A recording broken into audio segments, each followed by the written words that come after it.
Hi friends, welcome to my YouTube channel study with Lovely Sharma में। आज हम लेकर के आए हैं बिहार एसएससी सीजीएल का समान अध्ययन प्रैक्टिस सेट 1। इसमें क्वेश्चन नंबर फर्स्ट है, तिब्बत में मानसरोवर झील के पास जिस नदी का स्रोत है वह है। तो मानसरोवर झील के पास जिस नदी का स्रोत है वह है, क्या क्या है इसका सही उत्तर? तो इसका वह है ब्रह्मपुत्र, सतलज, सिंधु, यानी कि उपरोक्त सभी। इसका सही उत्तर हो जाएगा ऑप्शन नंबर डी, उपरोक्त सभी। सिंधु नदी का उद्गम स्थल तिब्बत में मानसरोवर के पास कैलाश पर्वत श्रेणी में बोखरचू के निकट एक हिमनद से है। जो सिंधु नदी का है, मानसरोवर झील के निकट बोखरचू, याद रखिएगा, बोखरचू निकट के एक हिमनद से है। वही सतलज तिब्बत में मानसरोवर के निकट राक्षस यानी कि राक्षस ताल झील से निकलती है। और ब्रह्मपुत्र कैलाश पर्वत श्रेणी में मानसरोवर झील के निकट चमांगडुंग हिमनद से निकलती है। क्वेश्चन नंबर सेकंड है, हुंडू प्रपात निर्मित है। इसका सही उत्तर हो जाएगा ऑप्शन नंबर सी, स्वर्ण रेखा पर। हुंडू प्रपात झारखंड में स्वर्ण रेखा पर नदी पर निर्मित है। हुंडू जो प्रपात है झारखंड में स्थित है। कहाँ है? झारखंड में स्वर्ण रेखा नदी पर स्थित है।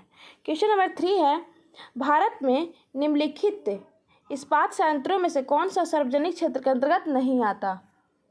इसका सही उत्तर हो जाएगा option number D, TISCO. Tata iron and steel company, यानी कि टिस्को का जो फुल फॉर्म होता है Tata iron and steel company, Bharat की प्रमुख इस्पात कंपनी है। जमशेदपुर में स्थित इस कारखाने की स्थापना 1907 में की गई थी। यह दुनिया की 5वीं सबसे बड़ी इस्पात कंपनी है। इस कंपनी का मुख्यालय मुंबई में स्थित है। यह बृहत्तर टाटा समूह की अग्रणी कंपनी है। क्वेश्चन नंबर 4 देखेंगे, भारत की तट रेखा है। तो इसका सही उत्तर हो जाएगा ऑप्शन नंबर बी, 6100 किलोमीटर लंबी। भारत की स्थलीय सीमा की लंबाई 15,200 किलोमीटर है तथा मुख्य भूमि की तटीय सीमा की लंबाई 6100 किलोमीटर है। भारत की जो स्थलीय सीमा की लंबाई है, याद रखिएगा, स्थलीय सीमा की लंबाई 15,200 किलोमीटर है। वही मुख्य भूमि की तटीय सीमा की लंबाई 6100 किलोमीटर है। यदि अंडमान निकोबार तथा लक्षद्वीप समूहों की तट रेखा को भी सम्मिलित किया जाए तो भारत की तटीय सीमा 7517 किलोमीटर हो जाती है। स्पष्ट है कि भारत एक विशाल देश है और क्षेत्रफल की दृष्टि से इसका विश्व में 7वां स्थान है। क्वेश्चन नंबर 5 देखेंगे, नकदी फसल में सम्मिलित नहीं है। तो इसका सही उत्तर हो जाएगा ऑप्शन नंबर डी, गेहूँ। गेहूँ एक रबी फसल है। गेहूँ रबी फसल है तथा रबी फसलों की बुआई के समय कम तापमान तथा पकते समय शुष्क और गर्म वातावरण की आवश्यकता होती है। ये फसलें सामान्यतः अक्टूबर-नवंबर के महीनों में बोई जाती है, जैसे कि जौ, चना, मसूर, सरसों आदि रबी फसल ही हैं। क्वेश्चन नंबर 6 देखेंगे, भारत विश्व में दूसरा सर्वश्रेष्ठ उत्पादक एवं उपभोक्ता है। भारत विश्व में दूसरा सर्वश्रेष्ठ उत्पादक एवं उपभोक्ता है। ऑप्शन है चावल, चाय, तिलहन, दाल। इसका सही उत्तर हो जाएगा ऑप्शन नंबर बी, चाय का। वर्तमान में भारत विश्व में चाय का दूसरा सबसे बड़ा उत्पादक एवं उपभोक्ता है।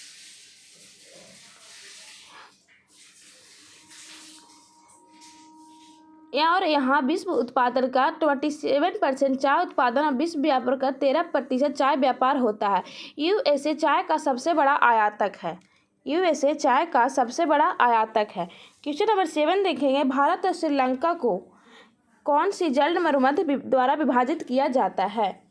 तो इसका सही उत्तर हो जाएगा ऑप्शन नंबर सी, पाक जल मरुमध्य द्वारा भारत और श्रीलंका को विभाजित किया जाता है। पाक जल मरुमध्य भारत के राज्य तमिलनाडु और द्वीपीय राष्ट्र श्रीलंका के उत्तरी भाग के बीच एक जल संयोजी है। इस जल मरुमध्य की चौड़ाई 53 से 80 किलोमीटर है। क्वेश्चन नंबर 8 है, भारत में उर्वरक संयंत्र कहाँ लगा था? तो इसका सही उत्तर हो जाएगा ऑप्शन नंबर बी, रानीपेट में। भारत का जो 1906 में तमिलनाडु के रानीपेट में पहला उर्वरक कारखाना स्थापित किया गया था। तमिलनाडु के रानीपेट में 1906 में। क्वेश्चन नंबर 9 है, भारत का सबसे अधिक जनसंख्या वाला शहर कौन है? भारत का सबसे अधिक जनसंख्या वाला शहर कौन है? इसका सही उत्तर हो जाएगा ऑप्शन नंबर सी, मुंबई। वर्ष 2001 और 2011 की जनगणना के आंकड़ों के अनुसार देश में सर्वाधिक जनसंख्या वाला शहर मुंबई है। दिल्ली दूसरे स्थान पर है और कोलकाता तीसरे स्थान पर है।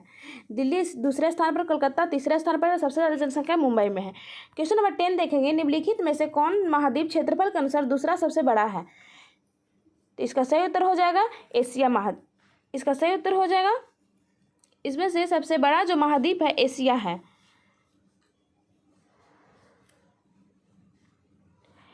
क्षेत्रफल के अनुसार सबसे बड़ा महाद्वीप एशिया है तथा सबसे छोटा ऑस्ट्रेलिया है, परंतु अफ्रीका क्षेत्रफल के अनुसार दूसरा सबसे बड़ा महाद्वीप है। इसमें दूसरा पूछा गया है तो इसलिए अफ्रीका हो जाएगा। पहले स्थान पर एशिया है और सबसे छोटा ऑस्ट्रेलिया है। क्वेश्चन नंबर 11 देखेंगे, साफ रातें मेघीय रातों की अपेक्षा अधिक ठंडी होती है। इसका ऑप्शन है संघनन के कारण, विकिरण के कारण, आतपन के कारण या चालन के कारण। तो इसका सही उत्तर हो जाएगा ऑप्शन नंबर बी, विकिरण के कारण। विकिरण के कारण मेघीय रातों में पृथ्वी का तापमान मेघों से परिवर्तित होकर पुनः पृथ्वी पर लौट आता है और वायुमंडल गर्म बना रहता है, जबकि साफ रातों में विकिरण के चलते पृथ्वी की ऊष्मा उत्सर्जित होकर अंतरिक्ष में चली जाती है और रातें ठंडी होती है। क्वेश्चन नंबर 12 है, निम्नलिखित में किस युग्म का मिलान सही है? भूमध्य सागरीय क्षेत्र गर्म की वर्षा, भूमध्य क्षेत्र जाड़े की वर्षा, मानसूनी क्षेत्र पूरे साल भरी वर्षा, मरुस्थलीय क्षेत्र जाड़े की वर्षा। इसका सही उत्तर हो जाएगा ऑप्शन नंबर बी, भूमध्य क्षेत्र जाड़े की वर्षा। ये मिलान सही है। भूमध्य सागरीय जलवायु भूमध्य सागर के चारों ओर पाई जाती है। यहाँ जाड़े में वर्षा होती है और ग्रीष्मकाल शुष्क होता है। क्वेश्चन नंबर 13 है, 5 मार्च 1931 को संवैधानिक सुधारों की शर्तों पर बातचीत करने के लिए राष्ट्रीय कांग्रेस की ओर से मोहनदास करमचंद गांधी के साथ उच्च स्तरीय आधिकारिक बैठक में भाग लिया था। जो 5 मार्च 1931 को संवैधानिक सुधारों की शर्तों पर मोहनदास करमचंद गांधी के साथ कौन थे जो उच्च स्तरीय आधिकारिक बैठक में भाग लिए थे? तो इसका सही उत्तर हो जाएगा option number D, Lord Irwin. Lord Irwin 5 मार्च 1931 को संवैधानिक सुधारों की शर्तों पर बातचीत करने के लिए भारतीय राष्ट्रीय कांग्रेस की ओर से मोहनदास करमचंद गांधी के साथ उच्च स्तरीय आधिकारिक बैठक में भाग लिया था। क्वेश्चन नंबर 14 है, दामोदर नदी निकलती है। तो इसका सही उत्तर हो जाएगा ऑप्शन नंबर बी, छोटा नागपुर से। दामोदर नदी का उद्गम पलामू के लातेहार जिला के उत्तरी पूर्वी भाग से होता है, जो छोटा नागपुर का क्षेत्र है। क्वेश्चन नंबर 15 है, खरीफ फसलों को मौसम की शुरुआत के साथ बोई जाने वाली फसलों के रूप में वर्णित किया जाता है। खरीफ फसल को किस मौसम की शुरुआत के साथ बोई जाने वाली फसलों के रूप में वर्णित किया जाता है? तो इसका सही उत्तर हो जाएगा ऑप्शन नंबर बी, वर्षा। खरीफ फसलों को वर्षा मौसम की शुरुआत के बाद बोई जाने वाली फसलों के रूप में वर्णित किया जाता है, जैसे धान, बाजरा, मक्का, कपास, मूंगफली, ज्वार, अरहर, जूट, गन्ना, मूंग, सोयाबीन इत्यादि खरीफ फसलें हैं। क्वेश्चन नंबर 16 है, भारतीय संविधान को अपनाया गया था। तो इसका सही उत्तर हो जाएगा ऑप्शन नंबर ए, संविधान सभा द्वारा। संविधान सभा का प्रथम अधिवेशन 9 दिसंबर 1946 को हुआ था। संविधान सभा का प्रथम अधिवेशन 9 दिसंबर 1946 को हुआ था, को संसद भवन के केंद्रीय कक्ष में संपन्न हुआ था। डॉक्टर सच्चिदानंद सिन्हा को अस्थायी अध्यक्ष चुना गया। इसके पश्चात 11 दिसंबर 1946 को डॉक्टर राजेंद्र प्रसाद को उसका अध्यक्ष चुना गया। संपूर्ण संविधान के निर्माण में 2 वर्ष 11 माह तथा 18 दिन लगे हैं। इस कार्य पर लगभग 64 लाख रुपए खर्च हुए। संविधान में 395 अनुच्छेद और 8 अनुसूचियां कायम की गई। 13 दिसंबर 1946 ईस्वी को जवाहरलाल नेहरू द्वारा उद्देश्य प्रस्ताव प्रस्तुत किया गया। विचार विमर्श के बाद 22 जनवरी 1947 को संविधान सभा के सदस्यों ने उद्देश्य प्रस्ताव को सर्वसम्मति से पास कर दिया और 26 नवंबर 1949 को भारतीय संविधान सभा द्वारा अपनाया गया। क्वेश्चन नंबर 17 है, नीली क्रांति किससे संबंधित है? तो इसका सही उत्तर हो जाएगा ऑप्शन नंबर डी, मत्स्य उत्पादन से। नीली क्रांति का संबंध मत्स्य उत्पादन से है। क्वेश्चन नंबर 18 है, कोई वित्तीय बिल प्रस्तावित हो सकता है? तो इसका सही उत्तर हो जाएगा ऑप्शन नंबर बी, केवल लोकसभा में। भारतीय संविधान के अनुच्छेद 109 के अनुसार धन विधेयक केवल लोकसभा में प्रस्तुत हो सकता है। क्वेश्चन नंबर 19 है, भारतीय नागरिकों के मौलिक अधिकारों का वर्णन है। जो हमारे भारतीय नागरिकों के मौलिक अधिकारों का वर्णन दिया गया है। तो इसका सही उत्तर हो जाएगा ऑप्शन नंबर ए, संविधान के अनुच्छेद 12 से 35 यानी कि भाग 3 के अनुच्छेद 12 से 35 में व्यक्तियों के मौलिक अधिकारों का वर्णन है। क्वेश्चन नंबर 20 देखेंगे, बनारस हिंदू विश्वविद्यालय की स्थापना किसने की? बनारस हिंदू विश्वविद्यालय की स्थापना किसके द्वारा की गई है? तो इसका सही उत्तर हो जाएगा option number B, Pandit Madan Mohan Malviya द्वारा। बनारस हिंदू विश्वविद्यालय की स्थापना पंडित मदन मोहन मालवीय द्वारा 1916 में किया गया था। यह एक केंद्रीय विश्वविद्यालय है। इस विश्वविद्यालय के मूल में डॉक्टर एनी बेसेंट द्वारा स्थापित और संचालित सेंट्रल हिंदू कॉलेज की प्रमुख भूमिका थी। क्वेश्चन नंबर 21 है, भारतीय से निम्नलिखित अनुच्छेद में कौन सा अनुच्छेद राज्य की सरकार को ग्राम पंचायतों को संगठित करने का निर्देश देता है? इसका सही उत्तर हो जाएगा ऑप्शन नंबर बी, अनुच्छेद 40। भारतीय संविधान में वर्णित राज्य की नीति के निदेशक तत्वों के तहत अनुच्छेद 40 राज्य को ग्राम पंचायत का गठन और उन्हें ऐसी शक्ति एवं प्राधिकार देने का निर्देश देता है जिसके द्वारा वह स्थानीय स्वशासन की एक इकाई के रूप में कार्य करने में सक्षम हो। क्वेश्चन नंबर 22 है, न्यायिक पुनर्विलोकन का अर्थ यह है कि सर्वोच्च न्यायालय है। तो इसका सही उत्तर हो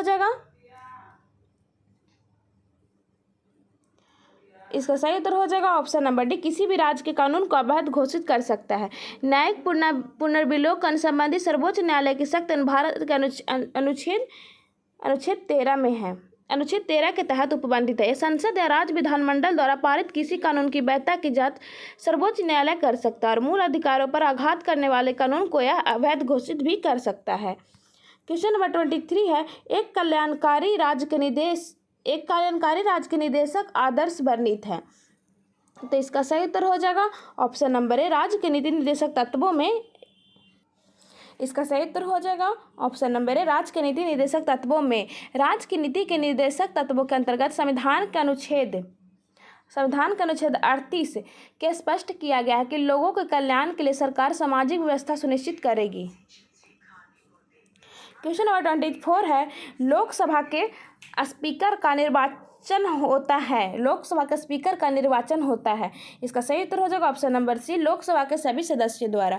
भारतीय संविधान के अनुच्छेद 93 के तहत लोकसभा का स्पीकर एवं डिप्टी स्पीकर पदों पर उनके निर्वाचन संबंधी उपबंध वर्णित है।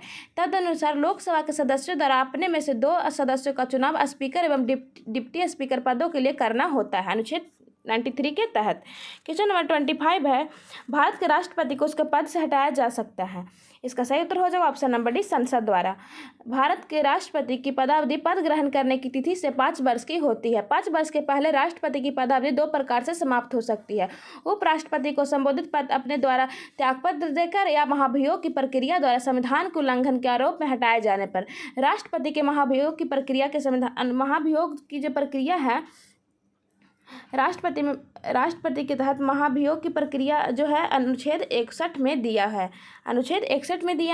यह प्रक्रिया एक अर्ध न्यायिक प्रक्रिया है जो संसद में चलाई जाती है। संसद का कोई भी सदन राष्ट्रपति पर संविधान के उल्लंघन का आरोप लगाएगा और दूसरा सदन आरोपों की जांच करेगा या करवाएगा, किंतु ऐसा आरोप तब तक नहीं लाया जा सकेगा जबकि 14 दिन की लिखित सूचना देकर सदन की कुल सदस्य संख्या के कम से कम 1/4 सदस्यों ने हस्ताक्षर करके प्रस्तावना अंतर्विष्ट करने वाले संकल्प प्रस्तावित न किया हो। उस दिन की कुल सदन संख्या के 2/3 बहुमत द्वारा ऐसा संकल्प पारित होने पर ही राष्ट्रपति को अपने पद से हटाया जा सकता है।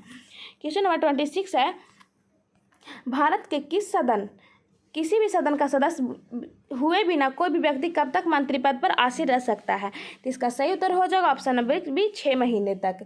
भारतीय संविधान के अनुच्छेद 75 के 5 में स्पष्ट किया गया है कि कोई मंत्री यदि लगातार 6 महीने तक संसद के किसी सदन का सदस्य नहीं रहता तो उस अवधि के पूरा होने की तिथि से मंत्री पद त्याग करना होगा। क्वेश्चन नंबर 27 है, भारत का प्रजातंत्र इस तथ्य पर आधारित है कि। इसका सही उत्तर हो जाएगा ऑप्शन नंबर सी, जनता को सरकारों को चुनने तथा बदलने का अधिकार प्राप्त है। प्रजातंत्र का अर्थ है जनता का, जनता के लिए तथा जनता के द्वारा शासन। भारत में अप्रत्यक्ष लोकतंत्र, जिसके अंतर्गत जनता के चुने हुए प्रतिनिधि केंद्र और राज्य स्तर पर एक निश्चित अवधि के लिए सरकार बनाते हैं और जनता की ओर से शासन चलाते हैं। जन आकांक्षाओं को पूरा नहीं करने पर जनता चुनाव द्वारा उन्हें बाहर का रास्ता भी दिखा सकती है, अर्थात नई सरकार सत्ता में आ सकती है।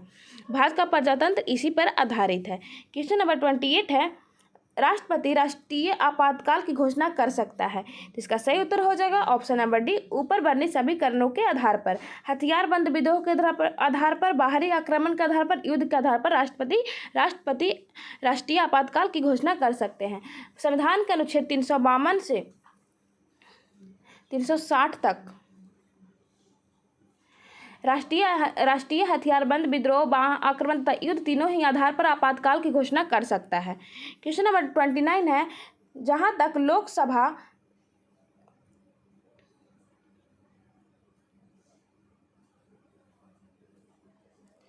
तक लोकसभा प्रतिनिधित्व का प्रश्न है, कौन से राज्य दूसरे तथा तीसरे स्थान पर है? तो इसका सही उत्तर हो जाएगा ऑप्शन नंबर सी, महाराष्ट्र तथा पश्चिम बंगाल। लोकसभा में प्रतिनिधित्व की दृष्टि से उत्तर प्रदेश 80 तथा पहले स्थान पर, महाराष्ट्र 48 दूसरे स्थान पर और 42 सीटों के साथ पश्चिम बंगाल तीसरे स्थान पर है। सबसे पहले स्थान पर कौन है? उत्तर प्रदेश, जहाँ की लोकसभा सीट कितनी 80, महाराष्ट्र की लोकसभा सीट कितनी है 48 और पश्चिम बंगाल की लोकसभा सीट है 42। क्वेश्चन नंबर 30, नीति आयोग एक है। नीति आयोग एक, इसका सही उत्तर हो जाएगा ऑप्शन नंबर सी, परामर्शदायी संस्था है। योजना आयोग का भारतीय संविधान में कोई उल्लेख नहीं है। इसका गठन 15 मार्च 1950 को भारत सरकार के एक प्रलेख द्वारा परामर्शी एवं विशेषज्ञ संस्था के रूप में हुआ था। इसका पदेन अध्यक्ष प्रधानमंत्री होता है। ध्यान रहे कि भारत सरकार के एक महत्वपूर्ण निर्णय के तहत जो नीति आयोग का गठन 1 जनवरी 2015 को किया गया था। योजना आयोग के स्थान पर इसे एक नए निकाय नीति आयोग की स्थापना की गई थी। क्वेश्चन नंबर 31 है, भारत में नियोजित अर्थव्यवस्था आधारित है।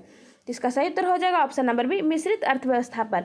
जो भारत में निजी क्षेत्र और सार्वजनिक क्षेत्र दोनों के उद्यम कार्यशील है, इसलिए भारत अर्थव्यवस्था मिश्रित अर्थव्यवस्था है।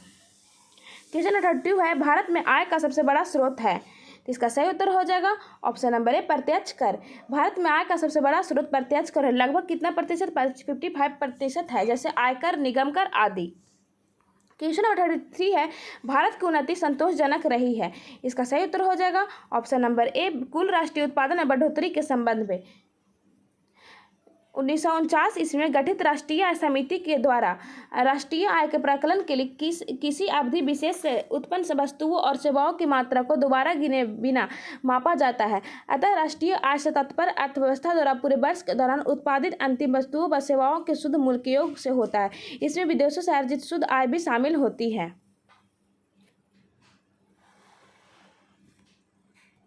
क्वेश्चन नंबर 34 है, सबसे बड़ा नदी माजुली की निम्नलिखित में से किस नदी में स्थित है? तो इसका सही उत्तर हो जाएगा ऑप्शन नंबर सी, ब्रह्मपुत्र। सबसे बड़ी नदी द्वीप माजुली ब्रह्मपुत्र नदी में स्थित है। ब्रिटिश ईस्ट इंडिया कंपनी के A.J. मिफेट मिल्स ने के सर्वेक्षण के अनुसार 1853 ईस्वी में इसका कुल क्षेत्रफल 1246 वर्ग किलोमीटर था, परंतु प्रति वर्ष बाढ़ और भू कटाव के कारण यह सिमट कर 424 वर्ग किलोमीटर रह गया। यह प्राकृतिक और मानव जनित कारणों से दिन प्रतिदिन सिकुड़ रहा है। यह असम के जोरहाट जिले में स्थित है। जो नदी द्वीप माजुली है वो असम के जोरहाट जिले में स्थित है। याद रखिएगा, असम के जोरहाट जिले में स्थित है। क्वेश्चन 35 है, पुस्तक द ऑरिजिन ऑफ स्पीसीज के लेखक कौन थे? इसका सही उत्तर हो जाएगा option number A, Charles Robert Darwin. Charles Robert जो डार्विन है वो इन्होंने जैव विकास मत का प्रतिपादन भी किया है।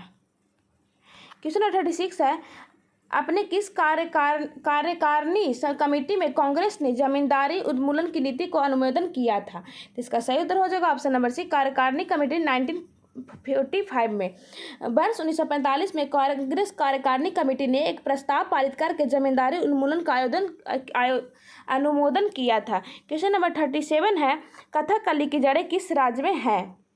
तो इसका सही उत्तर हो जाएगा ऑप्शन नंबर सी, केरल में। कथकली केरल राज्य के मालाबार, कोची तथा त्रावणकोर के आसपास प्रचलित नृत्य शैली है। यह केरल की सुप्रसिद्ध शास्त्रीय रंग कला है। 17वीं शताब्दी में कोटारक्टा तंपुरान ने जिस रामनाटम का आविष्कार किया था उसी का विकसित रूप कथकली है। क्वेश्चन नंबर 38 है, गांधी जी का चंपारण सत्याग्रह किससे जुड़ा है? तो इसका सही उत्तर हो जाएगा ऑप्शन नंबर ए, तिनकठिया से। 1916 में गांधी जी ने अहमदाबाद के निकट साबरमती आश्रम की स्थापना की और अप्रैल 1917 में बिहार में स्थित जिला चंपारण में किसानों पर किए जा रहे अत्याचार के खिलाफ आंदोलन किया। यह सत्याग्रह तिनकठिया से जुड़ा था। तिनकठिया व्यवस्था में किसानों को 3/20 भाग कर नील उगाना अनिवार्य था। 1918 में गुजरात के खेड़ा जिले में कर न देने का आंदोलन चलाया। अपनी राजनीति के प्रारंभिक दिनों में गांधी जी ने ब्रिटिश सरकार के संवैधानिक सुधारों की प्रक्रिया की प्रशंसा की थी। क्वेश्चन नंबर 39 है, अगस्त 1858 क्वेश्चन नंबर 39 है, अगस्त 1858 में ब्रिटिश संसद ने एक अधिनियम पारित किया जिसे कंपनी के शासन को समाप्त कर दिया। इसे कौन सा अधिनियम एक्ट कहा गया है? इसका सही उत्तर हो जाएगा ऑप्शन नंबर बी, भारत सरकार अधिनियम। अगस्त 1858 में ब्रिटिश संसद ने एक अधिनियम पारित किया था जिसे कंपनी के शासन को समाप्त कर दिया गया। इस अधिनियम एक्ट को भारत शासन अधिनियम 1858 कहा जाता है। इसके तहत कंपनी के शासन को समाप्त कर दिया गया था। क्वेश्चन नंबर 40 है, भारतीय रेगिस्तान किस पश्चिमी क्षेत्र में स्थित है? इसका सही उत्तर हो जाएगा ऑप्शन नंबर सी, अरावली की पहाड़ियाँ में। भारतीय मरुस्थल अरावली पहाड़ियाँ के पश्चिम में स्थित है। क्वेश्चन नंबर 41 है, बिहार बंगाल से कब हुआ था? बिहार जो है बंगाल से पृथक कब हुआ था? तो इसका सही उत्तर हो जाएगा ऑप्शन नंबर बी, 1912 में। 1911 में दिल्ली में एक भव्य दरबार का आयोजन किया गया था। इंग्लैंड के सम्राट जॉर्ज पंचम एवं महारानी मैरी के स्वागत में किया गया। उस समय भारत के वायसराय लॉर्ड हार्डिंग थे। इस दरबार में बंगाल विभाजन को रद्द करने की घोषणा हुई और साथ ही बंगाली भाषी क्षेत्रों को मिलाकर एक अलग प्रांत बनाया गया। उड़ीसा एवं बिहार की एक नवीन घोषणा के आधार पर राज्य बने। इसी दरबार में राज्य की राजधानी कोलकाता से दिल्ली स्थानांतरित करने की घोषणा की गई। उस घोषणा को 1912 इसमें कार्यान्वित किया गया। कौन सा दरबार लगा था? तो इसका सही उत्तर हो जाएगा, एक भव्य दरबार का आयोजन किया गया था इंग्लैंड के सम्राट राज पंचम एवं महारानी मैरी के स्वागत के लिए। क्वेश्चन नंबर 42 है, पटना उच्च न्यायालय की स्थापना कब हुई है? इसका सही उत्तर हो जाएगा ऑप्शन नंबर ए, 1916 में पटना उच्च न्यायालय की स्थापना हुई है। क्वेश्चन नंबर 43 है, इंकलाब जिंदाबाद का नारा किसने दिया है?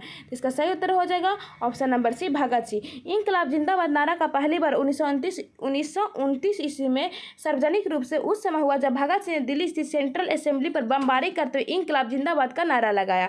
क्रांतिकारियों में अति लोकप्रिय इस नारे की रचना हसरत मोहानी ने की थी।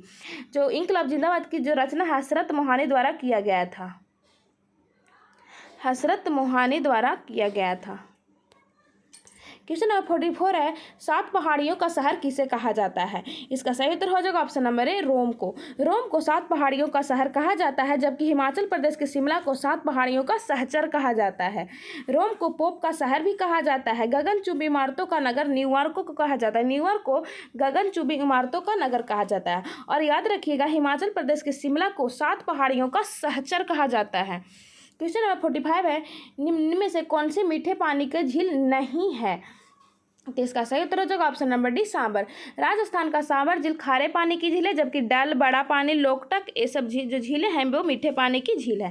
क्वेश्चन नंबर 46 है, निम्न में कौन सी एक फलीदार फसल है? तो इसका सही उत्तर हो जाएगा ऑप्शन नंबर ए, दालें। दाल एक फलीदार फसल है। क्वेश्चन नंबर 47, दिल्ली शहर किस नदी के किनारे स्थित है? तो इसका सही उत्तर हो जाएगा option number C, Yamuna. Delhi शहर यमुना नदी के किनारे स्थित है और गंगा नदी के किनारे पटना स्थित है और गोमती के किनारे लखनऊ शहर गोमती के किनारे स्थित है और वही गोदावरी के किनारे जो शहर है राजमुंदी। याद रखिएगा, गोदावरी के किनारे है राजमुंदी। क्वेश्चन नंबर 48 देखेंगे, भारत में सर्वोच्च न्यायालय में न्यायाधीशों की स्वीकृति संख्या कितनी है? तो इसका सही उत्तर हो जाएगा ऑप्शन नंबर डी, 34। वर्तमान में भारत सर्वोच्च न्यायालय में न्यायाधीशों की स्वीकृति संख्या 34 है। एक मुख्य न्यायाधीश और 33 अन्य न्यायाधीश है। क्वेश्चन नंबर 49 है, प्लेन स्पीकिंग शीर्षक पुस्तक किसने लिखी है? तो इसका सही उत्तर हो जाएगा option number D, N Chandrababu Naidu द्वारा लिखी गई पुस्तक है प्लेन स्पीकिंग। और कमलेश्वर कितने इनके द्वारा लिखे गए कितने पाकिस्तानी, कमलेश्वर के द्वारा लिखे गए पुस्तक है कितने पाकिस्तानी। अमृता प्रीतम के द्वारा लिखी गई पुस्तक है रसीदी टिकट। क्वेश्चन नंबर 50 है, 50 और लास्ट क्वेश्चन है, संकटग्रस्त जाति संगाई है, तो इसका सही उत्तर हो जाएगा ऑप्शन नंबर बी मणिपुरी हिरन। संगाई मणिपुरी राज्य के संकटग्रस्त प्रजाति का एक हिरन है। अगर आप लोग को वीडियो पसंद आए तो प्लीज़ चैनल को सब्सक्राइब कीजिए, वीडियो को लाइक कीजिए और ज़्यादा से ज़्यादा शेयर कीजिए। Thanks for watching.